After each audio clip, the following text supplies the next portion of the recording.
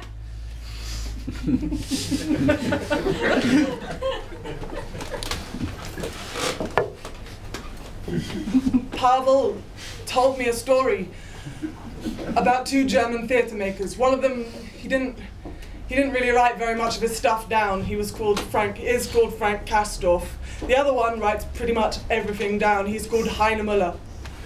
And they were in a bar in Germany, I don't know exactly where, drinking together. And I don't know if they were having a good time, but they were together drinking. And after a while, Heine Müller needed the toilet. So as he got up to go to the toilet, he said to Frank Kastorf, "Frank, look, I want to know what you think of my theatre."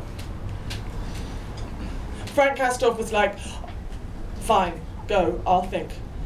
And Heine Müller went to the toilet. And while he was there, Frank Kastorf did some really hard thinking. He was a hard thinker, he's still alive. And he thought really hard about what he was going to say in response to this theatre man's question. And eventually Heine Müller returned. And he said, "Well, Frank, what have you got?" And after collecting the hard-thinking thoughts that he'd had, Frank Kastorf said, with full German gravitas, he said, regarding the work of Heine Müller, he said, "Es ist Kunstkacke," which means like art poo-poo or like art shit, art fecal matter. Like it's like fine, yeah. But I don't know what Heine Müller thought about that. But I know what I thought, which was good call, Frank Kastorf, good call. I know exactly what you mean, because I know a lot of people like, they really like Heine Müller, and me too. Really, like there's I know a lot of PhD students really like him, and he's definitely a really good person to be a secondary person to. I like him, But I do think it's important to say that on one of the many levels that there are when thinking about the work of Heine Müller, that he is a liar. But I don't know whether you know what I mean about that.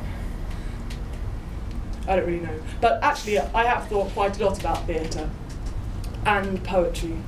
So now I'm going to do a poetry reading of 3 poems, and I'm going to dedicate it to Frank Kastorf, because I really fancy Frank Kastorf and not Heine Müller.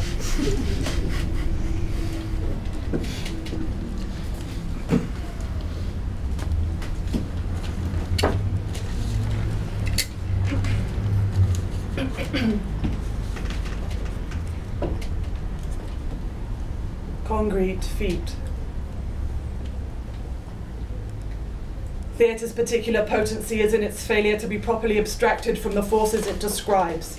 It is these forces, including being subjected to these forces, and it describes these forces, footnote 1. Force is that X that turns anybody who is subjected to it into a thing. That twin, being and describing, constitutes a diagram of positive counterforce. Potentially, theatre is uniquely anchored in a complex now and simultaneously able to challenge that now in critical commentary. That anchoring, that obstruction to facile, flyaway, imaginative pseudo-activity makes theatre a supermaterial, an intelligent material which can punch a man in the face, call that punch authoritarian, and think of a time when that stately punch doesn't make absolute sense. Footnote 2, crucially, theatre which imagines that punch can be countered and replaced by a cuddle is poisonously mistaken. What in theatre is embarrassing, clenching, and ugly is its poverty, its concrete proletarian feat. Its poverty gifts theatre with a counterforce of material weight.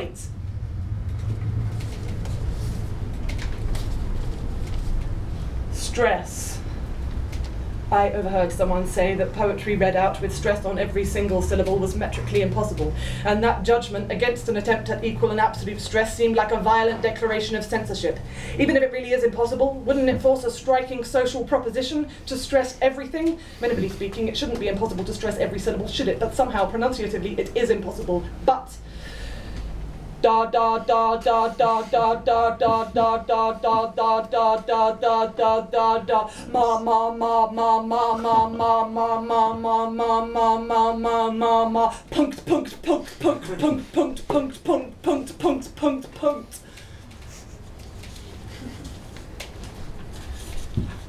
£20 note.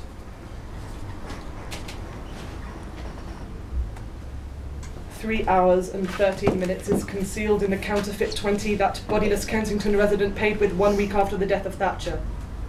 3 hours and 13 minutes is concealed in that counterfeit 20 which company 05140666 with an annual turnover of £17,674,000, whose highest paid director earned £125,000 last year, who turned over £42,080 95 pence per employee last year, who pay me £6.19 per hour.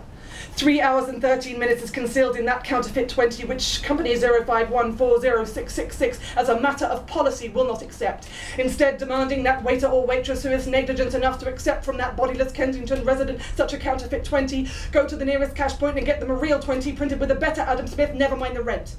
This slightly more detailed Adam Smith conceals one of many 3 hours and 13 minutes from last week, which, yesterday, fed that bodiless Kensington resident and his stay-at-home wife calamari to olives and organic smoked salmon and 2 glasses of chilled Chenin Blanc.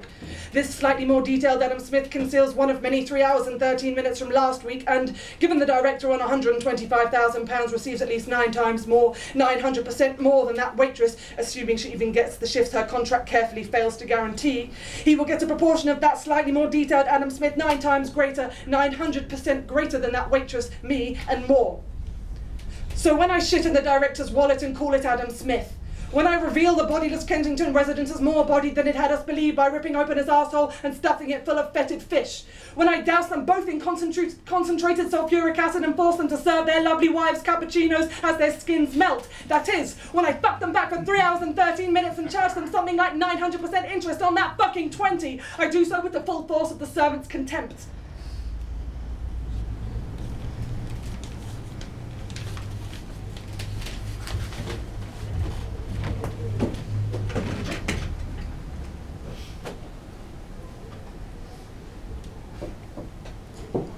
Oh.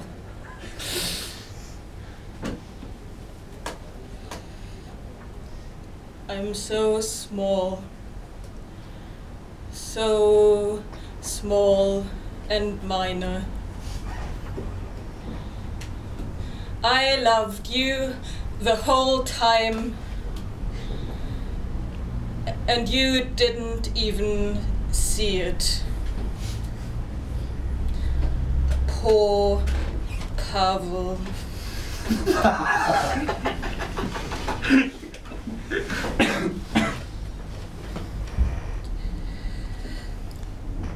Oh.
Bleed, bleed, my country.